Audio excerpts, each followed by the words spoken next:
Hey, what's going on, guys? Welcome back to the channel. Today's video, we're going to be taking a look at a new hot tent coming from Pomoly, known as the Stove Hut. So let's get right into it.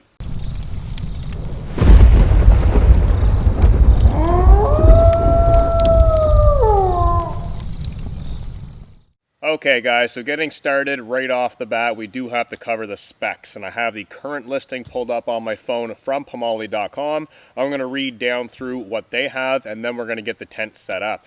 So this is a 1 to 2 person tent, and it is wood stove capable. So it is a hot tent or a non-hot tent, depending on how you want to use it. Coming down here, there are no snow skirts, so this tent does not have any snow skirts. However, there is a flap on the back side of the tent, right where the kind of mesh window is for the ventilation. That can be closed. More on that when we do set the tent up. The tent does have 3 doors. It has one at either end, and then an entire side of the tent opens up. The floor shape is more of a rectangle on the inside of the sleeping compartment, and then it jets out into almost like a little doghouse area for the wood stove. It's a very unique design and shape of the tent, but more on that a little later on as well. The waterproof rating is a 2500 millimeter heat taped waterproof seam. So it is seam taped all the way around the tent. It's not going to leak when it rains. And the material is a PU 70D ripstop polyester. So this is a very nice durable fabric. It's not going to tear on you. It's very, very tough and very durable. The color currently is a coyote tan. There may be more colors coming to the market as well. The weight on this guy is 5.7 pounds, also known as 2.6 kilograms. And the peak height is 4.3 feet tall, which is 130 centimeters. And the sleeping area is 35.5 square feet, which is 3.3 square meters. That is just a sleeping area. That does not include the stove area. And it is a 4-season tent. So there are many measurements. I'm just going to throw up on the image of the screen here of the diagram that they have on the website, and then you guys can pause the video and look at the dimensions, because it is a kind of a strange shaped tent, and I could list off the dimensions, but honestly you're going to get confused. So I'll put the image up on the screen. You guys can have a look at that, and I think now it's time to get this guy out of the stuff sack and get it set up. Alright, so I'm going to set the tent up in this area. It does require a fair bit of room where it is a larger style tent. But before I get it set up, I will mention that you do require 2 additional trekking poles to set the tent up, as it is a non-freestanding tent. And if you wish to pitch the awning out on the side, you're going to need an additional 2 more trekking poles, being a total of 4. So 2 trekking poles to get the tent standing and using in a regular configuration. And then if you want to kind of go from there, you can add a little bit more. But for today's demonstration, I've got 2 trekking poles. Once I get the tent set up, I'll let you guys know the height of the pole, so then you guys can know the height of the pole when you set yours up and know that you have it set up properly. This is coming in at a very, very small pack size.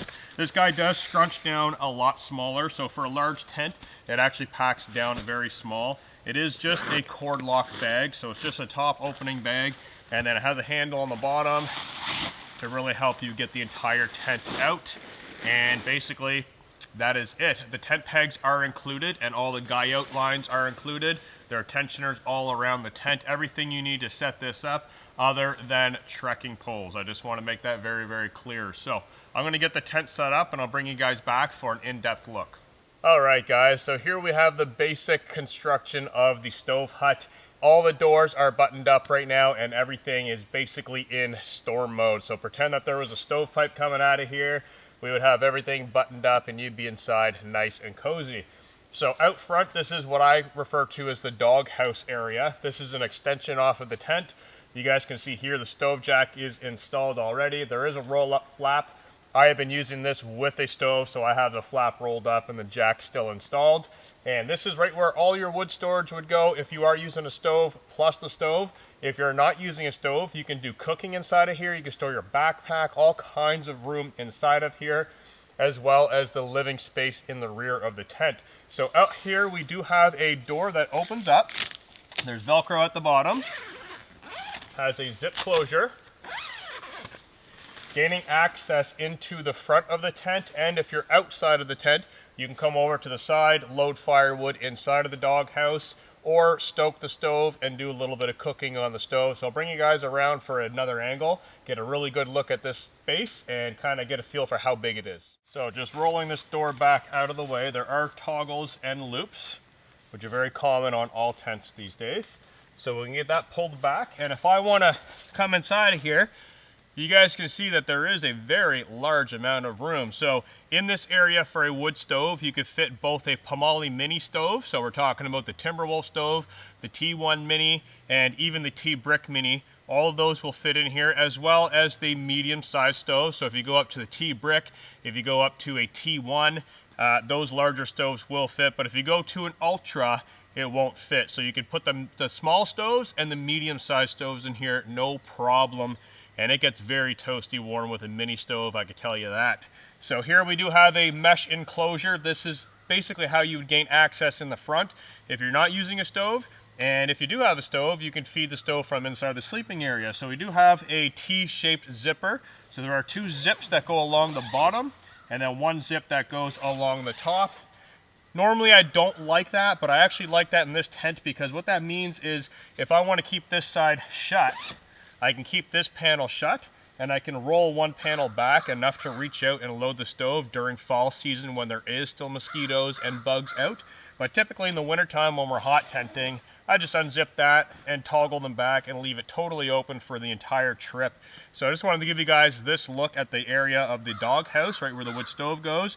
All kinds of room in here for backpack storage, wood storage, a stove, all kinds of room in here. So you guys will also notice that the trekking pole is here. The trekking pole is not a hindrance. I thought at the beginning that I was really going to not like that. When you're inside of the tent, it really does not get in the way at all, and I actually hang things off of my trekking pole. So depending on your trekking pole model, you can hang things on it like a pair of gloves and gather the heat from the stove and dry out your clothing. So that's a pro for me, but it does not get in the way for me personally. All right, so making our way to the opposite end of the tent. This is the non-stove side of the tent. You'll notice that there are some very, very unique designs and shapes going on here. So this entire tent is basically comprised of 4 or 5 other tents.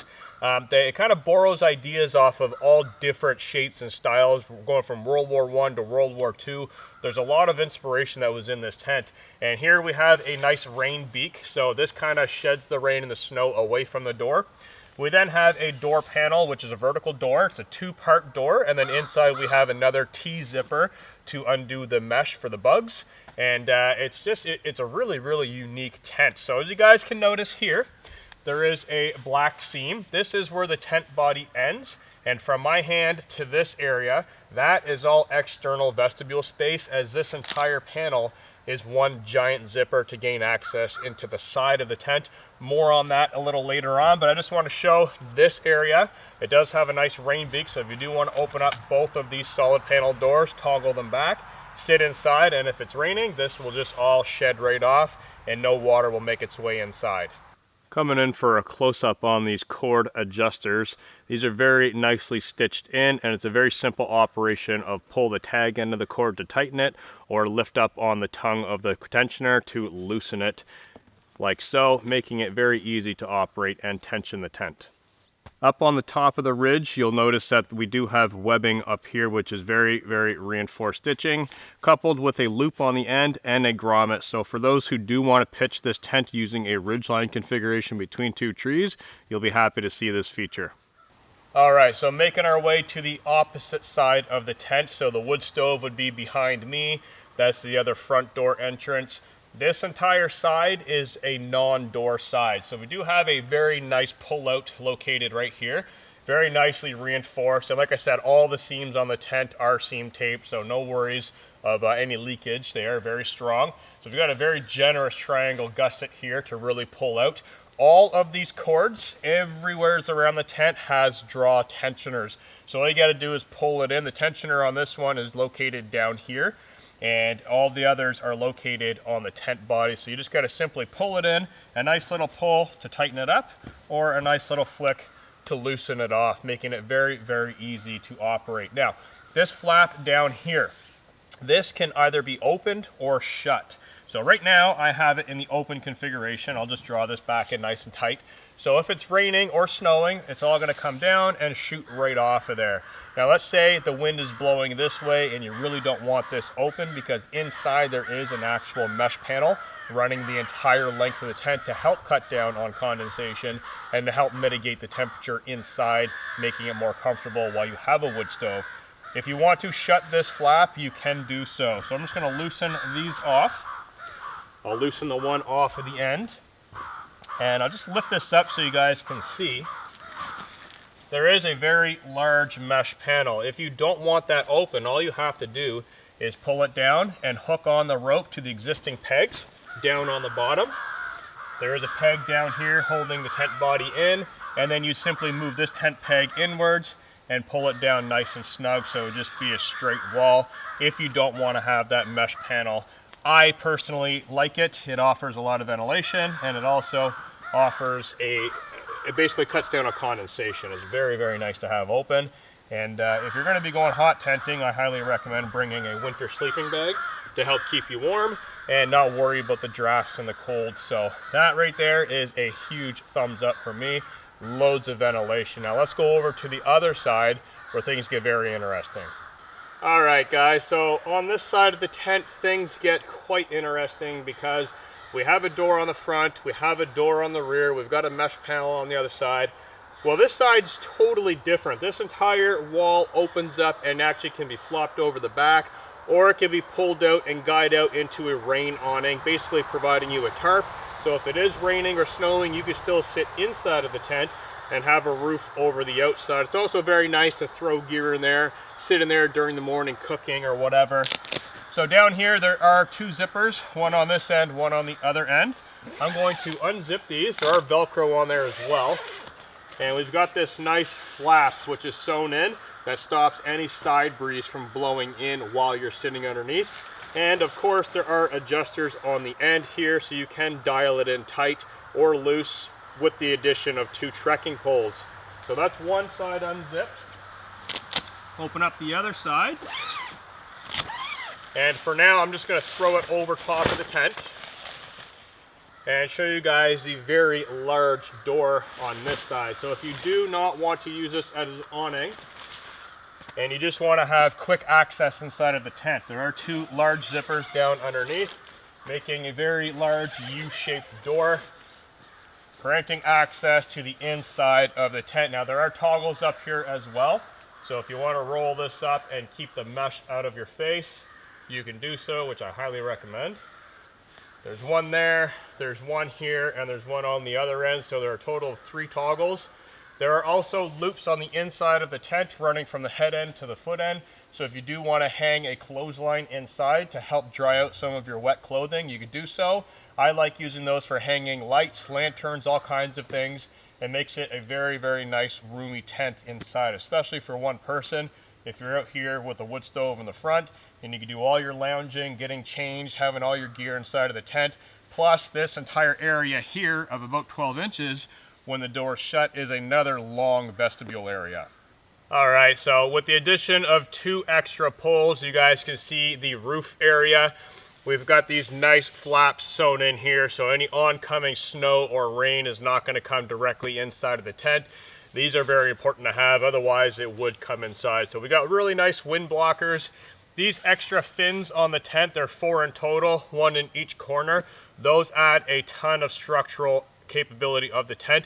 They also block a lot of the wind on this side from coming inside. So that side's nice and buttoned up, this side's nice and buttoned up. We've got a very generous roof area. So if I wanted to sit here in the rain and be outside and be inside at the same time, I don't have to bring an additional tarp. You just need 2 sticks or 2 trees or 2 trekking poles, and you can set the awning up just like this. You guys can also see a very clear shot of the vestibule area where the wood stove would go. And I mean, there is a ton of room in here. This is a true 2-person tent. If you have 2 full-size sleeping pads, you are not going to have any problem getting 2 people in here at all. And we've got loads of headroom, guys, loads of headroom. This place is a palace. If you're stuck inside of here in snow or wind or rain, you are not going to feel like you are stuck inside of a tent. So Very nice roomy tent. I'm going to bring the camera in on the far end and give you guys a view up inside of the tent, just so you guys can see the doorway configuration, and then we'll take it back to the tabletop from there, I think, and wrap things up. Alright, so with this angle, we're literally looking all the way through the tent. This is right where the wood stove would go, where I'm sitting, so this is what I refer to as the doghouse area. And you guys can see, looking through one door on the opposite end, what kind of space we have available. There's just all kinds of room inside of this tent. I will mention the interior is a bathtub floor construction as well.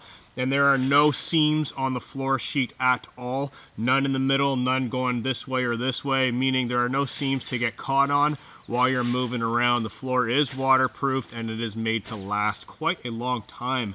So let's have a look at the front of the tent, and then we are going to move to the tabletop to wrap things up. Alright, so coming back up to the stove area, there is one additional door, or one additional feature I should mention. I am standing inside, or kneeling inside, of the zipped portion of this area, so I do have one door flap rolled back. But let's say you want to open up the entire front of the tent and have a end-to-end view. You can do that simply by removing these pegs.